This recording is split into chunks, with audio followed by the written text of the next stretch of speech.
ma'am अखोई होजी लेजरीसे कामाख्या पेमटोन कॉलेज हायरगा खंगनाबिरिबा मैम केपी कॉलेज हियांगथांग हायरगा खंगनाबिरिबा मफम अदुगी रिलीफ सेंटर अदुदने कोई 2000 चाही अनि की अमांदगी होरखिबा चाही अनि फादोरेनि लानसि नत्रा चाही अनि फादोबा लानसिना होरकपदगी हौना सिदा कोई चुरचानपुर दगी लांजेनरकलगा लैरिबा फैमिली अमदा कोई अवाबा थोकपा अदुगा लायेंगवा ngamdabagi film lakpagi paw mai khoina ngasai ngalingai matamda singmetri se te member oiba yamba Ravi Shankar na paw pibirakpadagi khoina thuna yangna yumda changba tawdana amtang di jew salluraga mayam tang pawdam laga kari kamain tawba khoigi laina layong no habado khangna nabagi namak laksabane aduga khoi KP college ki authority ki soya ba logzare aduga apokpigi mayam mandling sin birip sina apokpini aduga apokpigi oida le birip sina mahaki machanupigi mapuroiba haitare ado apokpi ima ming kai kobige Ranjana ima Ranjana khoi ichanupi gina mingse Ronibla oh ichanupi se ima sumaina leira ise kayam kuirage aduga kamaina hawrakhibano magi laina se khatang tentakna wai duli biure magi mitsidi thatara mathoi sureba udaba mit udreba hujikse aduga magi sumaina taraga masa chahi kya surge ai giro nate ichanupi se kunthama thoi sureba oh tabi makha tabiro adu magi sumaina taraga nakana masidaraga lairisina tha ahum sura oh mitse hujik udre haisa pura khoigi mamli sari gadi ubra kamai tawga manakta khut kumba haibadi uyi aduga kari noibadi khangwa nate ado mangonda yan han hawrakhibase kamaina gadi hawrakhi kayam kuire hawrakpase mangondi han hawrakpase maje masa nungaitena kano hidak yalubadagi ma nungambade ma mamse dum mangraba masa nungaite haise kai oina allergy tawbaneba chahi pharabro mama masa nungaite haise chahi phadri thatara ma thoi sure oh ado mit ta tainarak pa hidak ka pubutu ya oh laying badi ma krai dagidi laying base akoina doctor da sum chalagi yang kana magi mami se mitli se kangsile uraro en haiba aduda akoina mu kanojida teraknyang bida idau ana ama layebako idau sida akoina yengwa matamda di man di uni mili kangsin manate khogi migi karigumba kusem gumba yawbani na haidana aduda yengapje khoi thatra ma thoi sureba adudagi misi mai misi huji khara ura abaneba da yengbadagi lai khormu badagi adu khara urakpasida maje tha ani ki mamangdagi khara masaje sum lengaga makongumba karigumba je khara sidaba adagi thangbuda kaya nungai tabase torokpa adu dumai sum torokan amuk phaba amuk su tawba amuk su phaba dumai tawba adu khoigi khan akoina khan mana lai ki karigi sum aduna tawri boiningba hoi ada sum henjir sum tha ama hojiki mamangda tha amarom sidai di purana kana amaje chingakpaneba chingaga manangan jileng ba yadaba ada sidi lagi bu orosu migi bu orosu na khona rims to pukhala kanda magi spy ko se dix ahum jin namen harapaneba ado harakana moina di hidang da kaptana khotana tarela kapoina kape ado hidak kapagi matung sida kaisumbok tawroi hidak guli se charaga yumda leiro hana tharakpaneba du magi makhong mukuse hojik loi chingsilakpa khosilakpa smai sum tawrokpa adagi doctor surasu koina mana irai numisida check la ona habise ko sagonje numita ki casualty da leijareba ko doctor suresh hadi rims ki je ado casualty la leibasida moina haije pung amada ticket ka haba ado koina pung 10 da ticket ka pasang base ticket se full loi thokhareba oh hadi matam chana ticket ka pasing ngam hodreba ado ticket se full loi thokhar kana koina ju moida su e koi magi patient smai changje ge haba se doctor na ticket se yam laudabanina akoi su upai laite na akoi se hadi samna doctor Suraj se amutang unajaraga di rims ki doctor Suraj se amutang unajaraga di anaba se phagatra haibagi wakhalon da laksa bane ba natra ado unaba phangdabagi khudong cha da badune boji ima hoida leibiri se akoina du dagi haidoraga haidi magi masaje masan gumba kari gumba su khara kano doro kanda phai khole na haibadu da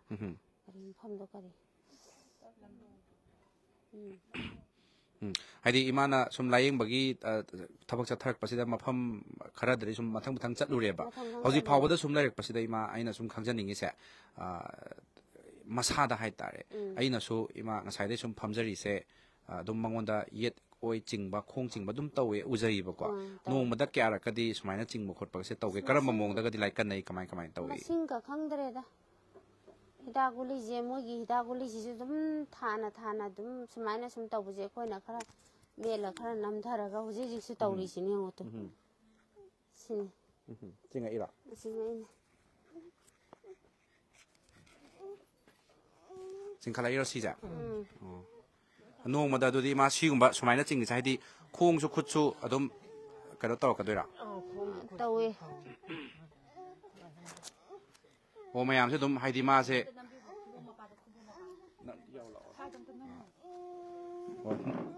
sumaina dum taw lei doini ne dum ngai raga lei bita taw du se khara mu sumai mu taw deba ngasi jina amu taw rei ni khara nong ni ni amu khara nemba yawe ba ado ngasi jina amu henjele khangde mai je amu sung hak su phagum tawe duga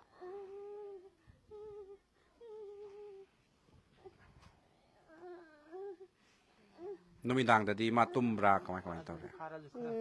hang tumme sumaina hora kan di tumdre ado sumaina lele ise ma kyam kuire tha ani si je hora ko budi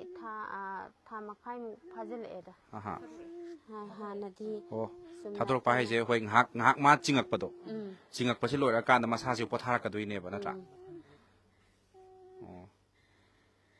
ado sum ima hoi phare ne ima hoi lei ba dai di mapuroi ba lei ngai matam da budi phare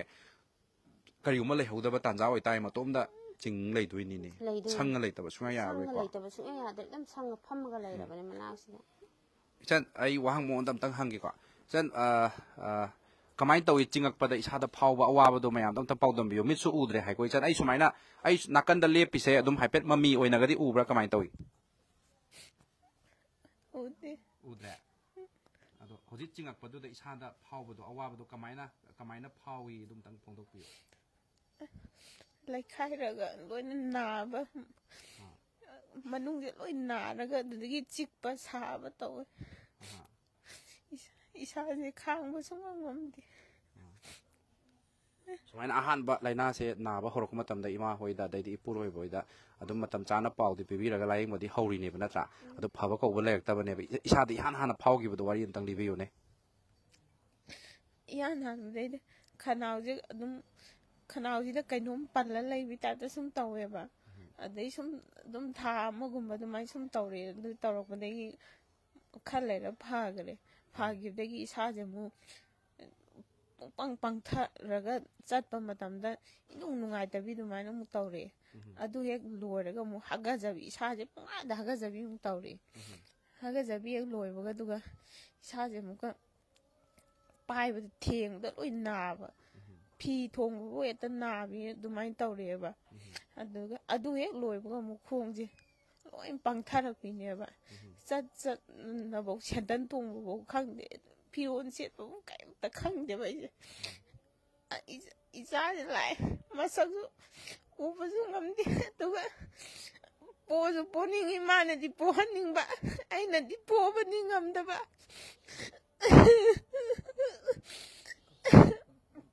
cha se chahi manga di sure ma suna trane angang si di chahi manga sorok pagai si di mama gi manang ganda lening ba matam ne badu mama na su sidagi di chakhat khra ga di po bu su ngam oi doi ne ba matang si da su mama na puning magi apa ma du ni phongdok pi re se do pharani haina khale kai gi no da mayam na su ngasi khoi na su gp number ma hap chai ko I chan gi ipa gi hai tai mopa nu pa oi doi ni ko mopa nu pa gi number ma hap chai sai si da mayam na yam ba yam da ba sen phom khra khra hap pa duna layeng ba ho ba ngam ra yeng se hai di ngasagi ima hoina su hai birak pa doctor du su khoi pau phang na ba ngam ra tang yeng jage duga kana karai karai lai mangam banu hai du song tang yeng se ado mit ki phim si di kamaina hai di hojik se pura ma se marang oina u ba zu u dre mam me haina hai ko yan hana kamaina horo khimit u da ba se mi se kano to bane ba mit mari je tingen to bane ba adu doctor ni yeng kan da moina nang je phone ya miet parai ai na miet te ba ꯑꯗꯨ ꯐꯤ ꯁꯥꯕ꯭ꯔꯦ ꯑꯩꯅ ꯐꯤꯁꯨ ꯁꯥꯠꯇꯦ ꯍꯥꯏꯅ ꯍꯥꯏꯕꯗꯨꯗ ꯑꯗꯨꯝ ꯃꯣꯏꯅ ꯀꯩꯁꯨ ꯇꯧꯔꯣꯏ ꯑꯗꯨꯗꯤ ꯁꯤ ꯑꯥꯏꯗ꯭ꯔꯣꯞꯁꯦ ꯍꯥꯞꯄ ꯐꯅꯤꯅ ꯑꯥꯏꯗ꯭ꯔꯣꯞꯁꯦ ꯍꯥꯞꯄꯨꯕꯅꯦꯕ ꯑꯗꯨ ꯑꯥꯏꯗ꯭ꯔꯣꯞ ꯍꯥꯞꯄꯨꯕ ꯅꯣꯡꯉꯥꯜꯂꯀꯥꯟꯗ ꯃꯤꯠꯁꯦ ꯑꯩꯈꯣꯏꯒꯤ ꯃꯁꯦꯡ ꯃꯔꯥꯡ ꯑꯗꯨꯃꯥꯏꯅ ꯎꯏꯌꯦꯕ ꯎꯔꯀꯥꯟꯗ ꯑꯩꯅ ꯃꯤꯠ ꯅꯥꯕꯩ ꯑꯣꯏꯔꯝꯅꯤꯅ ꯑꯩꯅ ꯑꯃꯨꯛꯀ ꯍꯥꯞꯄꯨꯕꯅꯦꯕ ꯑꯗꯨꯒ ꯅꯣꯡꯉꯥꯟꯕꯗꯒꯤ ꯁꯨꯡꯎ ꯎꯗ꯭ꯔꯦꯕ ꯑꯗꯨ ꯎꯗꯕꯗ ꯑꯩꯅ ꯆꯠꯂꯒ ꯑꯃꯨꯛ ꯑꯩ ꯃꯤꯠꯁꯦ ꯁꯨꯡꯎ ꯎꯗꯔꯦ ꯁꯤ ꯀꯃꯥꯏꯅ ꯇꯧꯔꯤꯅꯣꯅ ꯍꯥꯏꯔ ꯀꯥꯟꯗ ꯃꯣꯏꯅ ꯑꯗꯨꯗꯤ ꯇꯦꯁ ꯅꯨꯡ ꯇꯧꯁꯦ ꯈꯣꯠꯁꯦꯅ ꯍꯥꯏꯕꯗꯨꯗ ꯑꯗꯨ ꯃꯇꯝꯗꯨꯗ ꯄꯩꯁꯥꯗꯨ ꯈꯤꯇꯪ ꯅꯥꯇꯩ ꯆꯥꯍꯧꯗ꯭ꯔꯕ ꯑꯗꯨ ꯇꯦꯁꯁꯨ ꯇꯧꯍꯧꯗꯔꯦ ꯑꯗꯨꯒ ꯈꯔ ꯂꯩꯔꯀꯥꯟꯗ ꯃꯤꯠꯁꯦ ꯁꯨꯝ ꯅꯨꯡꯉꯥꯏꯔꯛꯇ꯭ꯔꯦ ꯁꯨꯝ ꯄꯨꯔꯥ ꯃꯝꯁꯟꯈ꯭ꯔꯦꯕ ꯃꯝꯁꯟꯈ꯭ꯔꯀꯥꯟꯗꯗꯤ ꯁꯤꯗꯗꯤ ꯎꯄꯥꯏ ꯂꯩꯔꯔꯣꯏꯅ ꯌꯨꯝꯒꯤ ꯀꯩꯀꯩ ꯑꯔꯩꯕꯗꯣ ꯂꯣꯏ ꯌꯣꯟꯊꯣꯛꯑꯒ ꯑꯗꯨꯒ ꯌꯦꯡ ꯆꯠꯂꯦ ꯗꯣꯛꯇꯔꯗꯤ ꯄꯜꯂꯔꯣꯏꯒꯦ ꯃꯃꯤꯡꯗꯤ ꯑꯗꯨ ꯌꯦꯡ ꯆꯠꯂꯀꯥꯟꯁꯤꯗ ꯃꯥꯅ ꯑꯗꯨꯗꯤ ꯒꯨꯂꯤ ꯆꯥꯔꯒ ꯌꯦꯡꯁꯦꯅ ꯒꯨꯂꯤꯗꯣ ꯅꯣꯡꯃꯗ 5 ꯆꯥꯒꯗꯕꯅꯦꯅ ꯑꯗꯨꯃꯥꯏꯅ ꯆꯥꯔ ꯗꯣꯔ ꯍꯟꯊꯔꯛꯇꯣꯏꯅꯦꯅ ꯍꯥꯏꯔꯦ ꯑꯗꯒꯤꯗꯤ ꯑꯃꯨꯛ ꯍꯤꯗꯥꯛ ꯌꯥꯟꯁꯦ ꯍꯤꯗꯥꯛ ꯌꯥꯟꯕꯁꯦ ꯈꯔꯗꯤ ꯂꯨꯔꯦ ꯑꯩ ꯁꯤꯗꯗꯤ ꯌꯥꯟꯐꯝ ꯂꯩꯇꯦ ꯅꯪ ꯗꯣꯛꯇꯔ ꯑꯃ ꯇꯥꯟꯅꯔꯣꯅ ꯏꯝꯐꯥꯜ ꯍꯣꯁꯄꯤꯇꯥꯜ ꯇꯥꯟꯅꯔꯒ ꯑꯗꯨꯃꯥꯏꯅ ꯑꯗꯨꯗ ꯅꯨꯃꯤꯠ 6 ꯌꯥꯜꯂꯦ ꯍꯤꯗꯥꯛꯁꯦ 6 ꯌꯥꯜꯂꯁꯨ ꯎꯗꯔꯦ ꯑꯗꯨ ꯎꯗ꯭ꯔꯀꯥꯟꯁꯤꯗ ꯑꯃꯨꯛ ꯅꯣꯡꯉꯥꯜꯂ ꯆꯠꯂꯦ ꯗꯣꯛꯇꯔ ꯀꯃꯥꯏꯅ ꯇꯧꯔꯤꯅꯣ ꯑꯗꯨ ꯅꯪꯒꯤꯁꯤ ꯎꯔꯔꯣꯏ ꯍꯥꯏꯅ ꯍꯥꯏꯔꯛꯑꯦ ꯃꯥꯅ ꯍꯥꯏꯔꯛꯄꯁꯤꯗ ꯑꯃꯁꯤꯗꯤ ꯂꯥꯟꯁꯜꯂꯛꯀꯗ꯭ꯔꯥ ꯑꯃꯁꯤꯗꯤ ꯂꯥꯟꯁꯜꯂꯣꯏ ꯍꯥꯏꯅ ꯍꯥꯏꯕꯗꯨꯗ ꯂꯥꯟꯁꯟꯗꯅꯉꯥꯏ ꯍꯤꯗꯥꯛ ꯀꯥꯞꯄꯤꯌꯣ ꯂꯥꯟꯁꯜꯂꯣꯏ ꯀꯥꯞꯄꯁꯨ ꯌꯥꯅꯤ ꯍꯥꯏꯅ ꯍꯥꯏꯔꯦ ꯑꯗꯨꯗꯩꯗꯤ ꯑꯩꯁꯨ ꯍꯣꯏ ꯐꯔꯦ ꯑꯗꯨꯗꯤ ꯑꯩꯅ ꯌꯨꯝꯗ ꯂꯥꯛꯑꯒ ꯑꯗꯨꯝ ꯑꯩ ꯏꯆꯥꯁꯤꯁꯨ ꯑꯗꯨꯀꯥꯟꯗ ꯊꯥ 9 ꯈꯛꯇꯪ ꯁꯨꯗ ꯉꯥꯏꯔꯤꯕꯅꯦꯕ ꯑꯗꯨ ꯈꯔ ꯂꯩꯔꯒ ꯂꯥꯟꯁꯤꯜꯂꯛꯄꯁꯤꯗ ꯏꯆꯥꯒ ꯑꯩꯒ ꯎꯔꯛꯇꯨꯗ ꯃꯤꯠ ꯅꯥꯝꯃꯁꯨ ꯎꯗꯔꯦ 이반이제 원탈의 lokada mana tongana mutare 이제 tongana mutare 이자는 바이 마복다도 닭레이네 이제 낭는데 닭레 많이 떨어 맞아 벗어나가 너무 난 왕왕가 놓고 하를 마침 내려가 잘래도 마이나 야무하나 통래 통라 간지도 누가 시올 간지도 이차지 하가제나 이제 doctor chalaga yengubneba yeng kandada moina guli pir nang kaisa tawroi chi sum allergy tawbaine na haire tuga guli piraga guli do char de isa yam sondeiba kok ngawdana ise wan tharakpanida ai pan puraga dumaina drip yalaleba drip yalaganida dudaigi nungamdegi mitse mami chami tawra uraktareba uraktabade ide upai leitramnina तेरा खुशामी दो चलने दो चलगा मान दुमाइना कैसे तौरोय नंगी दिहना रगम सुउदर बनेबा दो तेरा खुशामी दो येंग कान दाइचे उबा हौरा बनेबा उबा हौरा कान हुजिक जे खरा खरा उबा हौरे ने हरारगा नंगन जी सोमु यादरे नमु स्पाइनल कोर्ड सोए नमु तौरे जे 아이들 어쨌든 깜짝 놀랐더래 자주 놀랐더래 산나서 놀랐더래 용도 깜짝 놀랐더래 아이 파디 안 파니게 자루 바비도 비버지 막 그만 내 형님 간보다 양말 마야는 노시미르디 아이 콜로나는 하냐리야 아이 범패인간이요 아이 범패인간이요 아이 아무말 아이 집에 나가 있는데 아이 자야 누시에 마삭 우담도 양 꾸이 이자 마삭 양 우닝에 미네 마나 이거나 이마 법이 요마 자자시 아이 나 딜리에 뭔가들에 비스 우다래 잡아서 남대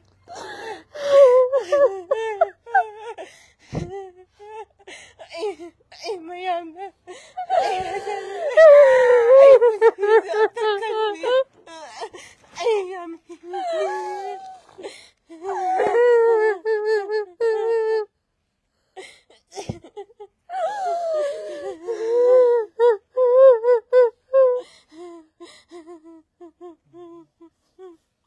코치 하이페탕 찡톡비요 나 코치 다산기바 말레고 하이페탕 찡톡비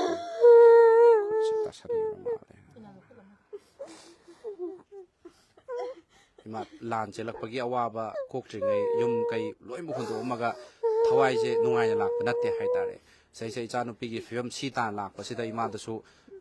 ishorma was waro da bangam moi tasek na waro rangani haina khale ima kamai kamai to ga isadi isagi thamoi da awaba phaw dum tang thambiyo ne duga icha nupi gi damak ta mayam da panghaning ba soidan lairangani ko ima katang thambiyo ima ai ishor su kai ta khangdre ai punama kai ta khangdre ai sining ba ma poe ado aina sigarga hayeng aigi isa jumit uhogde aigi isuji gi khalaga so ai yam wai wa khanji ai hojik ai isa je normal da laitre ai kari do no khangde isa je na muktang masaje kallaga mami suraga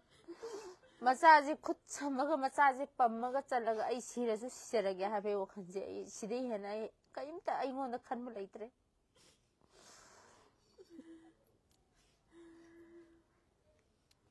yengbusu ngamde sen thong ge wa badi ma kamai kamai tawi sen di thok omare ko hosi kan sen ge wa ba haibu mayam jina angam khara khaigat naraga leminari ba singjina angam khara khaigat naraga ichili nau singna khara pibirak paduna isagi hidak leibane makha tana yengda do basu upai leite doctor na silayu si changwa na harasu mi mayam na aduda pu harasu upai leita manina kari di haruni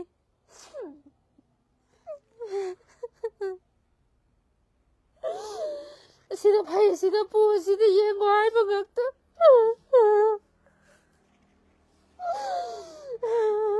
isor ji jo koi ki damakta di udra ba male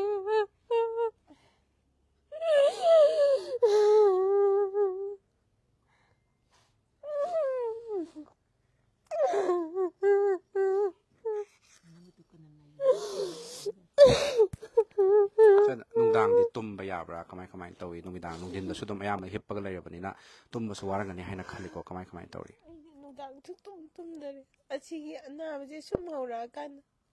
man sum laikhai ramni tumba yada चाबजु खिदंग चारदी पुकचे लेखाय Ramani न चाबदो ngамदरे बाइजे चानिगे दुगाय पुकचे लेखाय रगे नायेबा अदुना केम चाबजे ngамदरे मादो चाबजे या मरुनी नि चादगदि कमाय तौनी कमाय होना बिदि चाबु नमनम खगा पिजये अदुसु माना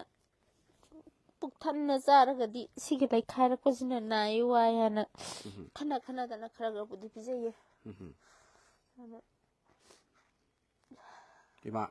lengak na budi hoi cheng chana ba daidi atai thau thum khar mateng budi pangbirang ni haina khale ko relief center sing da dum pang bi chatna bi dum lei bani na ima lengak ta kari haidi mateng pangbiyu daidi si to haning ba ima pen da ba hai gadra mateng pang haning ba hai gadra ima gi thamoi dai kari phongdok ning ba ga di lei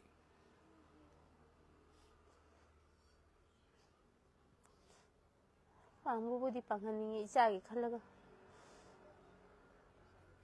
hai joining dareda akhoi bu sumaina duk kuina thambiraga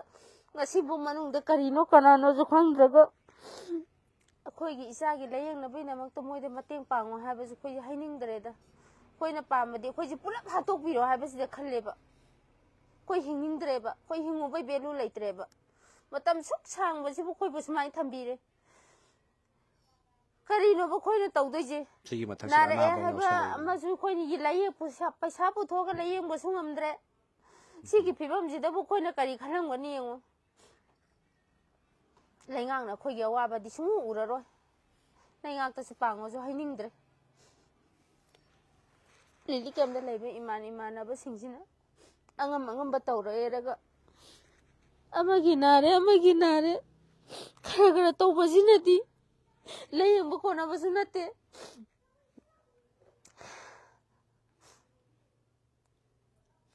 hai ki su khandre da laingang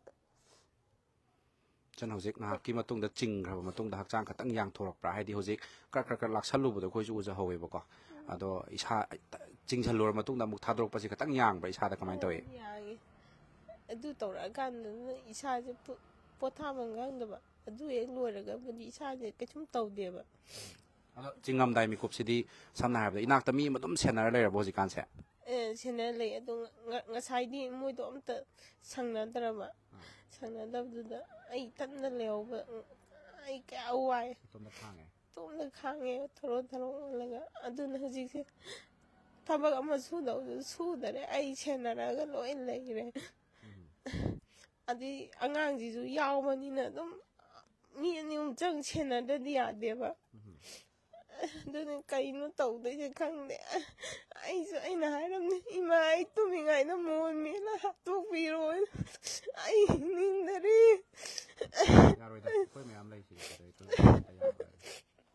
doctor ꯌꯦꯡꯉꯦ ꯑꯗꯨꯝ ꯁꯨꯃꯥꯏꯅ ꯇꯧ ꯂꯩꯔꯦ ꯑꯩ ꯐꯕꯗꯤ ꯁꯨꯡꯐ ꯐꯗꯦ ꯑꯗꯨꯗꯗꯤ ꯑꯩ ꯍꯤꯡꯅꯤꯡꯗꯔꯦ ꯏꯆꯥꯒꯤ ꯈꯜꯂꯒꯗꯤ ꯑꯃꯨꯛ ꯍꯤꯡꯅꯤꯡꯉꯦ ꯑꯩꯅ ꯍꯤꯡꯉꯦ ꯈꯜ ꯃꯤꯠꯁꯨ ꯎꯗꯦ ꯏꯁꯥꯁꯨ ꯂꯣꯏꯅ ꯀꯔꯝꯍꯥꯏꯅ ꯇꯧꯗꯣꯏꯅꯣ ꯍꯥꯏꯅ ꯈꯟꯕꯗ ꯑꯍꯤꯡ ꯇꯨꯝꯗꯕꯅ ꯀꯌꯥꯅ ꯃꯣꯏ ꯈꯪꯍꯟꯗꯕꯤ ꯀꯞꯄꯅ ꯀꯌꯥꯅ ꯃꯣꯏ ꯈꯪꯉ ꯅꯨꯡꯉꯥꯏꯈꯤꯔꯣꯏꯀꯣ ꯍꯥꯏꯅ ꯈꯜꯂꯒ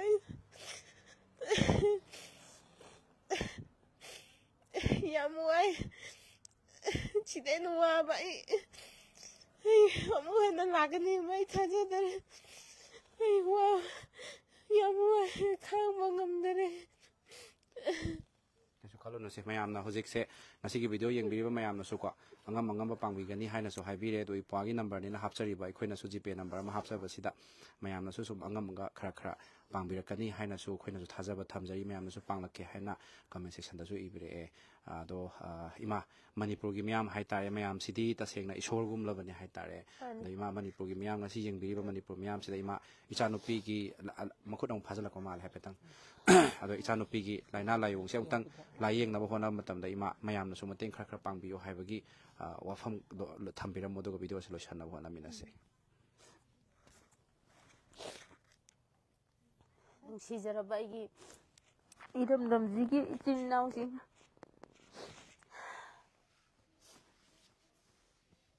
ꯑꯩꯒꯤ ꯏꯆꯥꯅꯨꯄꯤꯁꯤꯒꯤ ꯂꯥꯏꯌꯦꯡꯅꯕꯒꯤꯗꯃꯛꯇ ꯃꯤꯌꯥꯝꯗꯒꯤ ꯃꯇꯦꯡ ꯈꯖꯤꯛꯇ ꯅꯤꯖꯔꯤ ꯏꯆꯥꯁꯤꯕꯨ ꯍꯤꯡꯍꯟꯕꯤꯌꯨ ꯃꯤꯌꯥꯝꯒꯤ ꯃꯇꯦꯡ ꯌꯥꯎꯗꯅ ꯏꯆꯥꯁꯤꯕꯨ ꯍꯤꯡꯕ ꯉꯝꯅꯤ ꯍꯥꯏꯕ ꯊꯥꯖꯗ꯭ꯔꯦ ꯃꯤꯌꯥꯝꯅ ꯃꯇꯦꯡ ꯈꯖꯤꯛꯇꯗꯤ ꯄꯥꯡꯕꯤꯔꯝꯃꯣꯏꯅ ꯑꯩ ꯍꯥꯏꯖꯅꯤꯡꯉꯤ ꯂꯥꯏꯞ ꯑꯁꯦ ꯂꯣꯏꯁꯤꯟꯖꯅꯕ ꯍꯣꯠꯅꯖꯒꯦ ꯑꯗꯨꯒ ꯑꯉꯝꯕ ꯃꯇꯦꯡ ꯄꯥꯡꯕꯤꯔꯛꯄꯗꯨꯅ ꯃꯌꯥꯝ ꯏꯆꯜ ꯑꯁꯤꯒꯤꯁꯨ ꯂꯥꯏꯌꯦꯡꯕꯗ ꯁꯣꯏꯗꯅ ꯃꯇꯦꯡ ꯈꯔ ꯑꯣꯏꯔꯅꯤ ꯍꯥꯏꯅ ꯈꯜꯂꯦ ꯑꯗꯨꯒ ꯍꯌꯦꯡ ꯀꯔꯤꯒꯨꯝꯕ ꯁꯦꯝꯕꯤꯕ ꯃꯄꯨꯒꯤ ꯅꯣꯡꯗꯝꯗꯒꯤ ꯊꯨꯅ ꯌꯥꯡꯅ ꯐꯒꯠꯂꯛꯄ ꯄꯥꯎ ꯂꯩꯔꯒꯁꯨ ꯃꯌꯥꯝ ꯏꯆꯜꯁꯤꯒꯤ ꯅꯨꯡꯉꯥꯏꯕ ꯄꯥꯎꯗꯨꯃꯁꯨ ꯑꯩꯈꯣꯏ ꯁꯤꯃꯦꯇ꯭ꯔꯤꯛꯁꯤ ꯃꯥꯏꯀꯩꯗꯒꯤ ꯇꯝꯖꯒꯦ ꯃꯌꯥꯝꯅꯁꯨ ꯑꯗꯨꯒꯨꯝꯕ ꯅꯨꯡꯉꯥꯏꯕ ꯄꯥꯎꯗꯨꯃꯁꯨ ꯃꯌꯥꯝꯅ ꯉꯥꯏꯕꯤꯌꯨ ꯑꯗꯨ ꯃꯌꯥꯝꯒꯤ ꯃꯇꯦꯡ ꯌꯥꯎꯗ꯭ꯔꯒꯗꯤ ꯃꯌꯥꯝꯒꯤ ꯃꯤꯅꯨꯡꯁꯤꯒꯤ ꯇꯦꯡꯕꯥꯡ ꯌꯥꯎꯗ꯭ꯔꯒꯗꯤ ꯃꯌꯥꯝ ꯏꯆꯜ ꯑꯁꯦ ꯂꯥꯏꯌꯦꯡꯅꯕ ꯍꯣꯠꯅꯕ ꯃꯇꯝꯗ ꯑꯋꯥꯕꯒꯤ ꯃꯁꯛ ꯍꯥꯏꯕꯗꯨ ꯑꯣꯏꯒꯗꯧꯔꯤ ꯃꯌꯥꯝꯅ ꯊꯃꯣꯏ ꯁꯦꯡꯅ ꯃꯤꯅꯨꯡꯁꯤꯒꯤ ꯃꯇꯦꯡ ꯈꯔ ꯄꯥꯡꯕꯤꯔꯛꯄꯗꯨꯅ ꯏꯆꯜ ꯑꯁꯤ ꯊꯨꯅ ꯌꯥꯡꯅ ꯐꯔꯁꯅꯨ ꯍꯥꯏꯕꯒꯤ ꯋꯥꯈꯜꯂꯣꯟꯗ ꯃꯇꯦꯡ ꯄꯥꯡꯕꯤꯔꯛꯎ ꯑꯗꯨꯒ ꯁꯦꯝꯕꯤꯕ ꯃꯄꯨ ꯇꯥꯏꯕꯪ ꯁꯦꯝꯕ ꯃꯄꯨꯒꯤ ꯈꯨꯌꯥꯈꯥꯗ ꯆꯪꯃꯤꯟꯅꯔꯒ ꯑꯩꯈꯣꯏ ꯄꯨꯟꯅ ꯏꯆꯜ ꯑꯁꯤ ꯊꯨꯅ ꯌꯥꯡꯅ ꯐꯒꯠꯂꯛꯄ ꯍꯥꯏꯅ ꯈꯨꯔꯨꯝꯃꯤꯟꯅꯁꯤ ꯆꯪꯖꯃꯤꯟꯅꯁꯤ ꯍꯥꯏꯕ ꯑꯔꯣꯏꯕ ꯋꯥꯐꯝ ꯑꯁꯤ ꯁꯤꯃꯦꯇ꯭ꯔꯤꯛꯁꯤ ꯃꯥꯏꯀꯩꯗꯒꯤ ꯊꯝꯖꯕ ꯂꯣꯏꯅ ꯂꯥꯏꯕ ꯑꯁꯤ ꯃꯇꯥꯡꯁꯤ ꯇꯦꯟꯁꯤꯟꯖꯔꯤ ꯃꯌꯥꯝꯕꯨ ꯑꯃꯨꯛ ꯍꯟꯅ ꯏꯀꯣꯛꯅꯅ ꯈꯨꯔꯨꯝꯖꯔꯤ